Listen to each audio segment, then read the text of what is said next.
तो hello everyone. तो यार आज की इस वीडियो में बात करने वाले होंगे यार फिजिकल केमिस्ट्री में 8 इंपॉर्टेंट चैप्टर जिससे जेई मेंस में क्वेश्चन बनते ही बनते हैं। तो यार हर साल 8 चैप्टर में से हर साल क्वेश्चन आते ही आते हैं यार। तो यार 8 मोस्ट इम्पॉर्टेंट चैप्टर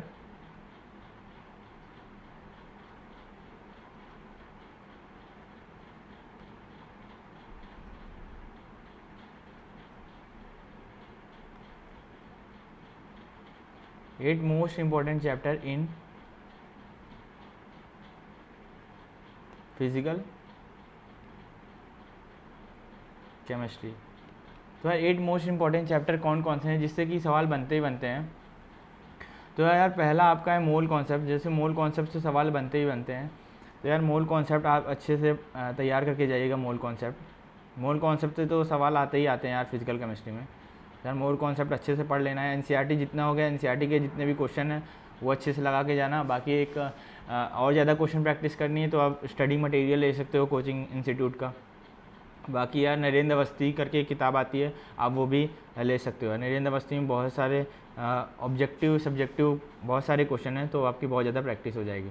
तो यार मोल कॉन्सेप्ट हो गया। फिर हम बात करते हैं यार स्ट्रक्चर, यानी कि स्ट्रक्चर ऑफ एटम की। स्ट्रक्चर ऑफ एटम जो भी एनसीईआरटी में स्ट्रक्चर ऑफ एटम है आप उसको अच्छे से पढ़ के जाइएगा, क्योंकि की पॉइंट्स पूछता है स्ट्रक्चर ऑफ एटम में। छोटे छोटे इसके फॉर्मूले रहते हैं, वो अच्छे से आप करके जाइएगा। तो आप देखते आप जैसे क्वेश्चन को देखोगे आप टिक मार दोगे तो आपको 4 नंबर कंफर्म हो जाएगा। तो की पॉइंट्स ज़्यादा पूछते हैं एनसीईआरटी की लाइन अच्छे से पढ़ के जाइएगा। तो तीसरा हमारा है chemical and ionic equilibrium. Chemical and ionic equilibrium, ये दोनों बहुत कठिन चैप्टर है, क्योंकि केमिकल इक्विलिब्रियम में आपको अच्छे से आ गया तो आयनिक भी सेम ही है। मतलब कि आयनिक का थोड़ा एडवांस लेवल है, केमिकल का एडवांस लेवल है आयनिक इक्विलिब्रियम। तो यार इसको छोड़ भी सकते हो क्योंकि बहुत ज़्यादा कठिन टॉपिक है। क्योंकि अभी जेईई मेंस आपका जनवरी में है, तो यार अभी इसको कवर कर लो, क्योंकि लास्ट टाइम में ये कवर नहीं होता, कि बहुत ज़्यादा लेंदी चैप्टर है, बहुत ज़्यादा क्वेश्चन लगाने पड़ते हैं। चौथा हमारा है यानी कि thermodynamic and thermochemistry. Thermodynamic and thermochemistry, ये बहुत ज़्यादा मोस्ट इम्पॉर्टेंट चैप्टर है। क्योंकि यार अगर हम बात करें थर्मोडायनेमिक एक फिजिक्स में भी एक चैप्टर है। तो यार थोड़ा बस चेंजेस रहता है थोड़ा साइन कन्वेंशन का, बाकी सब तो सेम रहता है, फॉर्मूला आइसोथर्मल आइसोबारिक। तो यार थर्मोडायनेमिक अच्छे से पढ़ के जाना। थर्मोडायनेमिक का सवाल रहता ही रहता है, साथ साथ आपका एडवांस में भी सवाल पूछा जाता है। थर्मोकेमिस्ट्री से भी कभी कदार आ जाता है, लेकिन आप थर्मोडायनेमिक ज़रूर आप कवर करके जाओ। तो यार पाँचवा हमारा रिडॉक्स रिएक्शन है। रिडॉक्स रिएक्शन पढ़ लेना यार। जैसे आप मोल कॉन्सेप्ट अच्छे से पढ़ लोगे ना तो आपको रिडॉक्स रिएक्शन भी आराम से आने लगेगा यार, तो उसमें कोई टेंशन वाली बात नहीं है। और छठा हमारा है सोल्यूशन करके एक चैप्टर आता है, आप 12th में पढ़ते होगे। सोल्यूशन भी देख लेना, जिसके जितने भी फॉर्मूले हैं सोल्यूशन के वो एक बार देख लेना यार। क्योंकि यार जेईई मेंस में यार बहुत ज़्यादा कॉन्सेप्चुअल नहीं आता, केवल फॉर्मूला दे देता, की पॉइंट दे देता है, तो उसी में से आपको टैकल करना पड़ता है। फिर हमारा इलेक्ट्रोकेमिस्ट्री यार। इलेक्ट्रोकेमिस्ट्री से सवाल बनते ही बनते हैं, हर रोज़ एक सवाल तो ज़रूर आएगा यार इलेक्ट्रोकेमिस्ट्री से। तो इलेक्ट्रोकेमिस्ट्री यार अच्छे से पढ़ के जाना यार, इलेक्ट्रोकेमिस्ट्री से सवाल रहता ही रहता है यार। और आठवां है हमारा केमिकल काइनेटिक।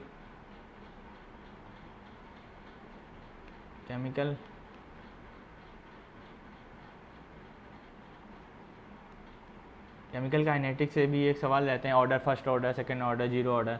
तो ये सब अच्छे से पढ़ के जाना। बाकी यार फिजिकल केमिस्ट्री में सरफेस केमिस्ट्री में आप सरफेस केमिस्ट्री नहीं लिख रहा हूँ, सरफेस केमिस्ट्री में आप ये पढ़ के जाइएगा, मैं आपको बता दे रहा हूँ। सरफेस केमिस्ट्री में ये जो ग्राफ है सरफेस केमिस्ट्री का, ये ग्राफ से बहुत आता है। ये ग्राफ आप सरफेस केमिस्ट्री के लिए आप पढ़ के जाइएगा। ये जो ग्राफ है ये जो सरफेस केमिस्ट्री का है, इसको आप एक बार देख के जाइएगा। ये जो ग्राफ है सरफेस केमिस्ट्री का है। बेसिकली इसकी इक्वेशन क्या होती है, x/m k पी की वैल्यू 1/n। तो ये आप एक बार इक्वेशन पढ़ के जाइएगा और ग्राफ पढ़ के जाइएगा, तो इससे सवाल बनते ही बनते हैं। तो मैंने 8 चैप्टर बताया और सरफेस केमिस्ट्री में क्या इंपॉर्टेंट टॉपिक वो मैंने बताया, तो इसको आप कवर कर लीजिए, तो इसी से सवाल आपके बनते ही बनते हैं। तो यार तब तक के लिए all the best, thank you.